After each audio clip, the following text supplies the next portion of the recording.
Good morning teachers. Today டார்கெட்டில் பார்த்தீங்கன்னா நம்ம 7th English complete பண்ணணும். இன்றைக்கி 31 அக்டோபர். அது இல்லாமல் இன்றைக்கி கிராமர் பார்ட்டில் ஒரு 3 பார்ட் பார்க்க போகிறோம்.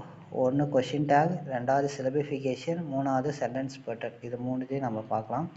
ஸோ ஃபஸ்ட்டு சிலபிஃபிகேஷன் அப்படின்னா தமிழில் வந்து அசைகள்னு சொல்லுவாங்க. ஒரு சென்டென்ஸ், அதாவது ஒரு வேர்டை வந்து நம்ம சிலபிஃபிகேஷன் வந்து அசைகளாக வந்து நம்ம பிரிக்கணும். தமிழில் வந்து பார்த்திங்கன்னா நேரசை நிறையசைன்னு சொல்லி பிரிப்பாங்க. இங்கே வந்து பார்த்திங்கன்னா இருக்கக்கூடிய சவுண்ட்ஸை வச்சு நம்ம வந்து பிரிக்கணும்.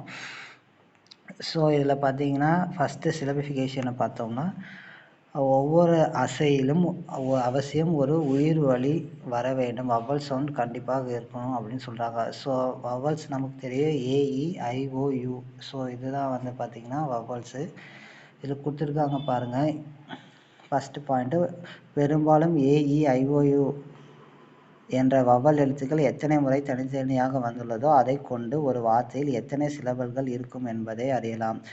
எக்ஸாம்பிளுக்கு பார்த்தீங்கன்னா எத்தனை நம்பர் இருக்குதோ அத்தனை சிலபல்ஸ் வரத்துக்கு சான்ஸ் இருக்குதுன்னு சொல்கிறாங்க. அதுக்கு எக்ஸாம்பிள் பார்த்தீங்கன்னா பர்மனெண்ட் என்ற வார்த்தையில் இஏஇ என்ற 3 வவல் எழுத்துக்கள் தனித்தனியாக வந்துள்ளது. எனவே இது 3 சிலபல்ஸ் கொண்ட வார்த்தை. இதை பிரித்தா எப்படி பிரிக்கலான்றது கொடுத்துருக்காங்க பாருங்கள். பர் தனியாகவும், எம்ஏ தனியாக, ம தனியாகவும், நென்ட் அப்படின்னு சொல்லிட்டு அந்த சவுண்ட் வச்சு பர்மனெண்ட் அப்படின்னு சொல்லிட்டு பிரிக்கலாம். ஸோ அதில் 3 சிலபல்ஸ் இருக்குதுன்னு சொல்கிறாங்க.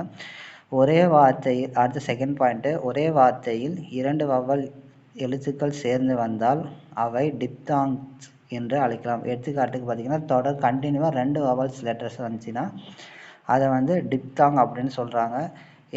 அதுக்கு எக்ஸாம்பிள் பாருங்கள், கீழே கொடுத்துருக்காங்க பாருங்கள். என்டர்டெயின்மெண்ட் என்ற வார்த்தையில் இஇஇ என்ற 3 வவல் எழுத்துக்கள் தனித்தனியாகவும் ஏஐ என்ற 2 வவல் எழுத்துக்கள் ஒன்றுக்கொன்று அருகில் வந்துள்ளன. இதுபோல் 2 வவல் எழுத்துக்கள் ஒன்றுக்கொன்று அருகில் வந்தால் அவை ஒரு சிலபலாக கணக்கில் கொள்ள வேண்டும் கொடுத்துருக்காங்க. ஸோ 3 வவல்ஸ் இருந்தால் 3 சிலபல்ஸாக பிரிக்கலாம்னு சொல்லியிருந்தோம்.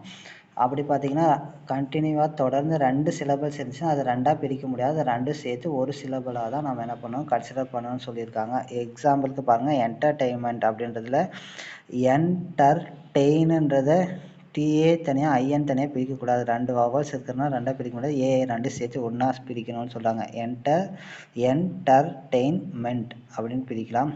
அதே மாதிரி பியூட்டிஃபுல்ன்றதில் பியூட்டிஃபுல், க்யூன்றது ஒரே ஒரு, அதில் 2 இது கண்டினியூ, ஈயும் யூவும் கண்டினியூ இருக்குது. பட் ஆனால் அது ஒரே ஒரு வார்த்தையாக, ஒரே ப்ரொனன்சியேஷன், ஒரே அசையாக தான் வரும். அதனால் அதுக்கு இருக்கிறது ஒன்று தான். ஆனால் ஜுவாலஜி மட்டும் வந்து பார்த்திங்கன்னா விதிவிலக்குன்னு கொடுத்துருக்காங்க. சரிங்களா? ஜுவாலஜியை மட்டும் ZO தனியாக ஜூ ஆ ல ஜி, இதை நீங்கள் ப்ரொனவுன்ஸ் பண்ணுறதுலே பார்த்தீங்கன்னா எத்தனை சிலபலாக பிரிக்க முடியுன்றது நீங்கள் கண்டுபிடிச்சிக்கலாம். க்யூன்றது அது தனியாக பிரிக்க முடியாது, ஒன்லி 1 தான் வரும். அதே போல் விதிவிலக்கு அப்படின்றது வந்து ஜுவாலஜியில் பார்த்தீங்கன்னா ஜூ ஆ ல ஜி. ஸோ நம்ம பிரித்து அதை படிச்சிங்கனாவே 4 சிலபல்ஸ் வருது நமக்கு தெரியுது. ஸோ அப்படி தான் வந்து ஜுவாலஜி வரும். அடுத்தது, ஒரு வார்த்தையின் கடைசியில் ஒய் என்ற எழுத்து வந்தால் அதை ஒரு சிலபலாக கொள்ளவும். ஒய்ன்றது வந்து பார்த்திங்கன்னா வவல்ஸ் கிடையாது, பட் ஆனால் அதை வந்து சிலபல்ஸாக நம்ம கன்சிடர் பண்ணலான்னு சொல்லியிருக்காங்க. எடுத்துக்காட்டு, ஃபெனால்ட்டி என்ற வார்த்தையில் ஐ கடைசியாக வந்தது. ஸோ இதை வந்து 3ஆக பிரிக்கிற, ஃபெனால்ட்டின்ற ஃபே நால் டி.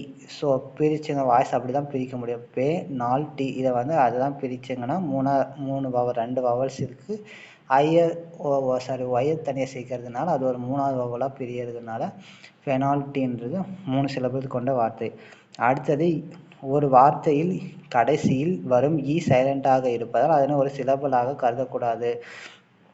ஸோ இ வந்து கடைசியாக வருது, அந்த வார்த்தையை வந்து சைலண்ட்டாக அது ப்ரொனன்சியேஷனே பண்ணலைன்னா நம்ம பிரிக்கவே முடியாது. ஸோ சிலபல்ஸோட பேசிக்காக வந்து அதை எப்படி ப்ரொனவுன்ஸ் பண்ணுறன்றதை பொறுத்து தான், ப்ரொனவுன்ஸ்னேஷன் பண்ணுறதுலேருந்து தான் பிரிக்கிறோம். அந்த வவல்ஸோட கவுண்ட் வந்து பார்த்திங்கன்னா ஒரு ஷார்ட்கட் மாதிரி. நீங்கள் மேக்ஸிமம் பார்த்திங்கன்னா அதை நீங்கள் படித்து ப்ரொனன்சியேஷன் பண்ணி அதை பிரிக்கிறதுக்கு பாருங்கள். ஓகேவா? ப்ரிப்பேர் அப்படின்றதுல பேர் அவ்வளோதான், 2ஆக படிக்க முடியும். ப்ரிப்பேர், பே இருன்னாலும் பிரிக்க முடியாது. லாஸ்ட்டு அந்த மெய்யெழுத்துக்களை வந்து எப்பயுமே தனியாக வராது, அதனால இற தனியாக பிரிக்கிறேன். பிரி, பே, இற அப்படின்னாலும் பிரிக்க முடியாது. ப்ரிப்பேர் 2ஆக தான், 2 சவுண்டு தான் அதுக்குள்ளே வரும். ஸோ அப்படின்னா அது 2 சிலபல்ஸ் கொண்ட வார்த்தை. அதே மாதிரி தான் ஒரு வார்த்தையின் கடைசியில் எல்ஒய், நெஸ், மென்ட், ஐஓஎன் என்ற சஃபிக்ஸ் எழுத்துக்கள் வந்து அதன் முன் இ என்ற வவ்வல் வந்தால் அந்த இ என்ற வவ்வலை ஒரு சிலபிளாக கருதக்கூடாது அப்படின்னு சொல்லியிருக்கேன். எடுத்துக்காட்டு எக்ஸாம்பிளுக்கு பார்த்தீங்கன்னா பேர்லி அப்படின்றதுல எல்வைக்கு முன்னாடி ஈன்னு வந்திருக்குது. அந்த ஆரை வந்து சைலண்ட் ஆன ஒரு வார்த்தை மாதிரி தான் கன்சிடர் பண்ணுவோம். பேர் லி எல்ஒய் என்ற எழுத்து அதன் முன்னாடி ஈ என்ற வவ்வல் எழுத்து வந்துருது. அந்த ஈ வந்து ஒரு சிலபிளாக கருதவில்லை, உச்சரிப்பிலும் வருவதில்லை. எனவே அது 3 சிலபிள் கொண்ட வார்த்தையில் 2 சிலபிள். எடுத்துக்க பேர்லி, பே இரு லி அப்படின்னு சொல்லுவாங்க. பேர் அப்படின்றது ஒரு சிலபிள், லீன்றது ஒன்று. ஸோ பேர் லி 2 சிலபிள்ஸ் தான். அதே மாதிரி ட்ராப்டு, ட்ரா இப்பு இட்டுன்னு சொல்ல முடியாது. எப்பயுமே சொன்ன ட்ராப்டுன்னு எழுதுனா டி ரா இப்பு இட்டு தனியாக பிரிக்க முடியாது, ஒரே வார்த்தையாக தான் வரும். ஸோ அப்படின்னா ட்ராப்ன்றது ஒரு சிங்கிள் சிலபிள் கொண்ட வார்த்தை. ஓகேங்களா? ஆனால் டிஇடி என முடியும் வார்த்தைகளுக்கு இது பொருந்தாது. எடுத்துக்காட்டுக்கு அட்டண்டன்ட் அப்படின்னா அட்டெண்டட் அப்படின்றது 3 சிலபிள்ஸ். அதே மாதிரி சப்போர்ட்டட் 3 சிலபிள்ஸ் வரும். ஓகேங்களா? பொதுவாக அனைத்து ஆங்கில வார்த்தைகளுக்கும் உச்சரிப்பு முறையே ஃபொனட்டிக் சவுண்டை அடிப்படையாக கொண்டே சிலபிள்ஸ் பிரிக்கும். நான் ஃபஸ்ட்டே சொன்னேன் இல்லைங்களா, பார்த்தீங்கன்னா அது 7th பாயிண்ட் கொடுங்க. ஸோ ப்ரொனன்சியேஷனை வச்சு தான் நம்ம வந்து சிலபிள்ஸை பிரிப்போம். சரியா? இது மேற்கொண்ட வழிமுறைகள் வந்து பார்த்திங்கன்னா உங்களுக்காக ஒரு புரிஞ்சிக்கிறதுக்காக கொடுத்துருக்கு. ஸோ சிலபஸை பொறுத்த வரைக்கும் நீங்கள் ப்ரொனன்சியேஷன் பண்ணுறதை வச்சு தான் பிரிக்க முடியும். சரிங்களா? ஸோ ப்ரொனன்சியேஷன் பண்ணி அதை பிரித்து நீங்கள் எழுதுனீங்கன்னாவே ஈஸியானது. அதே மாதிரி விசிபிள்னு லாஸ்ட்டு அங்கே ஒரு எக்ஸாம்பிள் கொடுத்துருக்காங்க பாருங்கள். விசிபிள்ன்றது விசிபிள். ஸோ அது வந்து 3 சிலபிள் கொண்ட வார்த்தை. ஹோல்ன்றது ஒரே ஒரு வார்த்தை, 2 வவல் இருக்குனால 2 சொல்ல முடியாது. அது படிச்சிங்கன்னா ஒரே வார்த்தையை தான் படிப்போம். ஹோல்ன்றது அது சிங்கிள் சிலபிள்ஸ். ஸோ ப்ரொனன்சியேஷன் வச்சு நீங்கள் படிக்கிறது ரொம்ப முக்கியமானது. ஸோ அங்கே பார்த்தீங்கன்னா வேர்ட்ஸ் ப்ரிப்பேர் சிலபிஃபிகேஷனை எப்படி பிரிக்கிறாங்க அப்படின்னு சொல்லி பாருங்கள். ப்ரீபேர் அப்படின்றது 2 சிலபிளாக பிரிக்கலாம். இது வந்து டை சிலபிக். 3னா 1, டைனா 2, ட்ரைனா 3. 3க்கு மேலே போச்சுன்னா அதை வந்து பாலிசிலபிக் வேர்டு அப்படின்னு சொல்லுவாங்க. ஸோ ப்ரீபேர்ன்றது 2, அதனால் அது டை சிலபிக் வேர்டு. பர்மனென்ட்ன்றது permanent 3, trisyllabic. Astronomy astronomy 4 வரதுனால அது பாலிசிலபிக். அதே மாதிரி அப்சர்வபிள் 4 வரதுனால அது பாலிசிலபிக். அதே மாதிரி இன்சைடுன்றது 2 தான் வரும். இன்சைடு அதே மாதிரி அது 2 சிலபிக். ஜுவாலஜின்றது polysyllabic. Survival 3 syllabic trisyllabic word. இன்டர்னலுக்கு இன்டர்னல், ஸோ ட்ரைசிலபிக் வேர்டு. பார்லின்றது பார்லி டைசிலபிக். அதாவது ஃபிலார்மோனிக் அப்படின்றது ஃபில்ஹார்மோனிக்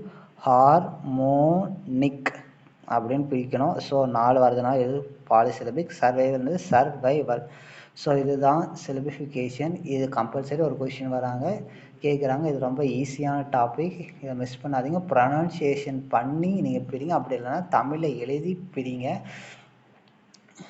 அவரை பிரிக்கும் போது மெய்யெழுத்துக்கள் மட்டும் தனியாக வர மாதிரி பிரிக்கக்கூடாது. மெய்யெழுத்துக்கள் வந்துச்சுன்னா அது முன்னாடி இருக்கக்கூடிய சிலபிள் அந்த அசையோடு ஜாயின் பண்ணிக்கணும்.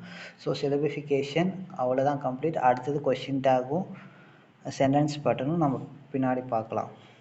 பாய்.